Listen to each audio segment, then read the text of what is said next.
Hello बच्चों, let's read this question. The question say that which of the following statement are correct? Statement A, formic acid is stronger acid than benzoic acid. Option B, oxime are more acidic than hydroxylamine. Option C, R3SiCH2COOH is more acidic than R3CCH2COOH. Option D, highly branched carboxylic acid are less acidic than unbranched acid. तो सबसे पहले समझेंगे बच्चों की concept होगा acidity of organic compound. तो सबसे पहले बच्चों यहाँ पर समझेंगे किस तरीके से ऑर्गेनिक कंपाउंड का एसिडिटी बताएंगे। तो सबसे पहला यहाँ पर है बच्चों फॉर्मिक एसिड। तो बेसिकली बच्चों अगर हम फॉर्मिक एसिड लें तो सबसे पहले एसिड से H+ आयन निकालेंगे बच्चों, उसके बाद कॉन्जुगेट बेस बनाएंगे। तो कॉन्जुगेट बेस जितना ज्यादा स्टेबल होगा उसके करेस्पॉन्डिंग एसिड स्ट्रॉन्ग होगा। तो इससे हमारा फॉर्मेट आयन बनेगा कॉन्जुगेट बेस, H+ आयन निकल जाएगा। अब बेसिकली बेंजोइक एसिड लेंगे बच्चों, तो इस तरीके से यहाँ पर एक बेंजीन रिंग रहेगा। बेंजीन रिंग से बच्चों यहाँ पर COOH ग्रुप लगा है, इससे H+ आयन निकाल देंगे।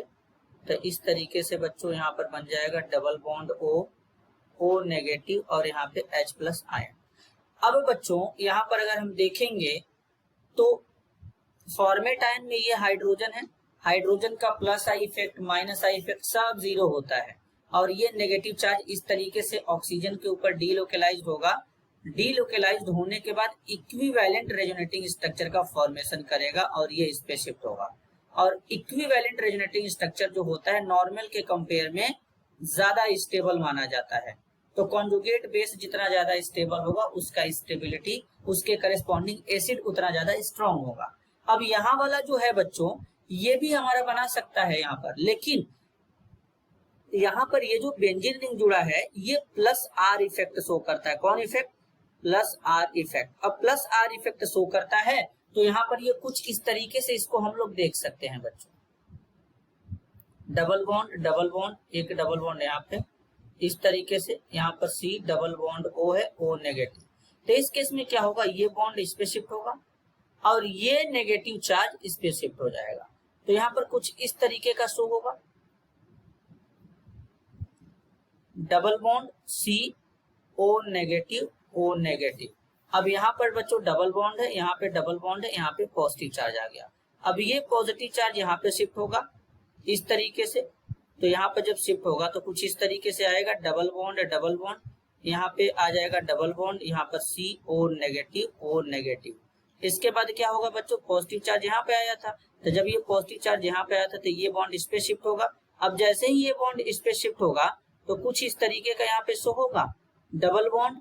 अब यहाँ पर एक डबल बॉन्ड आ जाएगा, पॉजिटिव चार्ज यहाँ पे, डबल बॉन्ड CO नेगेटिव।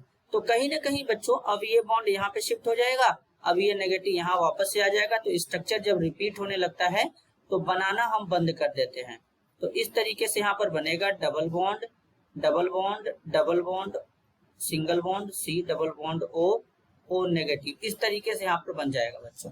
तो कहीं ना कहीं बच्चों यहाँ पर बेंजीन रिंग इलेक्ट्रॉन डोनेट कर रहा है, इलेक्ट्रॉन को रिलीज कर रहा है, और जब इलेक्ट्रॉन को रिलीज करेगा तो कहीं ना कहीं इस नेगेटिव चार्ज को डिस्टेबलाइज करेगा, जिसके कारण एसिडिटी जो होता है वो डिक्रीज करा देता है। तो फॉर्मिक एसिड हमारा स्ट्रॉन्गर एसिड हो जाता है बेंजोइक एसिड के कंपेयर में। तो पहला वाला स्टेटमेंट यहाँ पर करेक्ट हो जाएगा।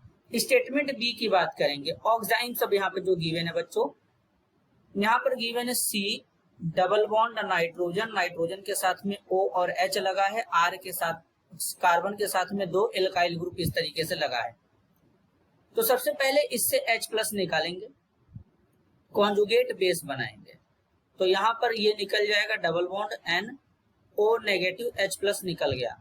H+ निकल जाने के बाद ये जो कॉन्जुगेट बेस बना है रेजोनेंस स्टेबलाइज है बच्चों, यहाँ पर ये नेगेटिव आएगा, ये बॉन्ड इस पे शिफ्ट होगा।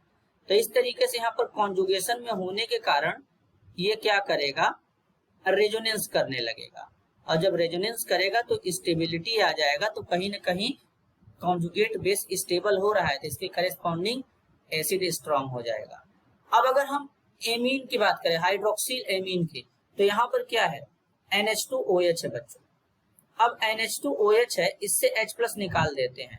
ये H+ निकालने के बाद नाइट्रोजन है, नाइट्रोजन के साथ में 2 हाइड्रोजन है इस तरीके से, और यहाँ पर O पे नेगेटिव है।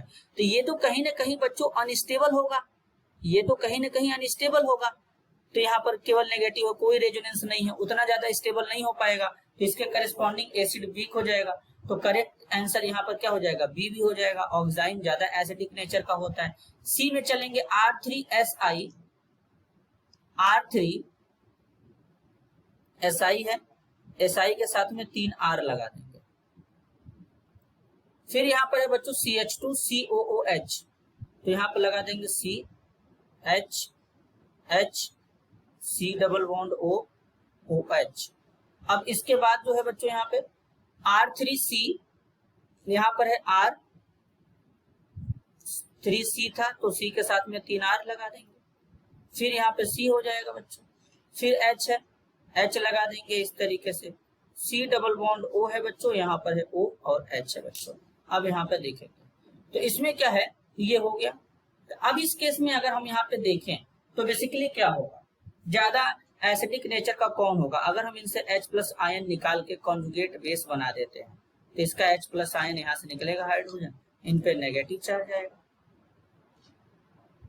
तो अब यहाँ पे क्या है बच्चों, ये सिलिकॉन का कंपाउंड है यहाँ पर इस तरीके से, और यहाँ पर ये कार्बन वाला है बच्चों। तो इस केस में क्या होता है, अगर हम कंपेयर कर लें तो कार्बन का इलेक्ट्रोनेगेटिविटी सिलिकॉन से ज्यादा हो जाता है। तो ऐसा हम मान के चलेंगे, हालांकि ये बच्चों प्लस आई इफेक्ट के जैसा ही काम करेंगे, कहीं ना कहीं इसके ऊपर इलेक्ट्रॉन डेंसिटी बढ़ाएंगे। लेकिन अगर इनमें हम थोड़ा सा कंपेयर कर लें तो यहाँ पर सिलिकॉन है, यहाँ पर क्या है, कार्बन है। तो कार्बन और सिलिकॉन में कार्बन का इलेक्ट्रोनेगेटिविटी ज्यादा होगा, तो ऐसा मान के चलेंगे कि कार्बन कहीं ना कहीं इलेक्ट्रॉन को खींचता है, तो ये वाला हमारा क्या हो जाएगा, ज्यादा एसिडिक हो जाएगा, ये वाला कम एसिडिक हो जाएगा। तो यहाँ पर ये वाला जो स्टेटमेंट है बच्चों ये गलत है। डी में बोला गया highly branched carboxylic acid are less acidic than unbranched acid. तो अगर हम बात करें बच्चों, अगर हमारे पर अनब्रांच्ड एसिड है, जैसे कि हमारा है फॉर्मिक एसिड,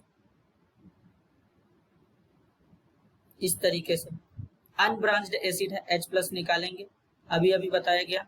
यहाँ पर C double bond O negative, यहाँ पर ये नेगेटिव स्टेबल होगा, रेजोनेंस के थ्रू स्टेबल होगा। लेकिन अगर इसी को हम ब्रांच्ड कर दें, ब्रांच्ड मतलब जैसे बच्चों यहाँ पर CH2 C double bond OH, अब यहाँ पर ढेर सारे यहाँ पे ब्रांचेस निकाल देंगे बच्चों इस तरीके से। कार्बन के साथ में CH3, यहाँ पर CH3, यहाँ पर CH3, इस तरीके से। तो जब यहाँ से H+ को हटा देंगे तो यहाँ पर नेगेटिव बना लेते हैं, तो नेगेटिव बना लेंगे इस तरीके से।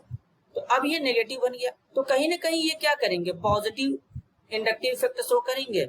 तो इस नेगेटिव आयन को डीस्टेबलाइज करेंगे, तो इसके कंपेयर में एसिडिटी तो डिक्रीज ही कर जाएगा बच्चों।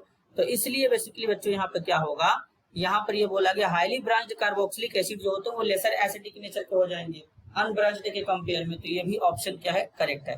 तो करेक्ट आंसर होगा A, B, D। This is your answer. I hope you understood it well. All the best.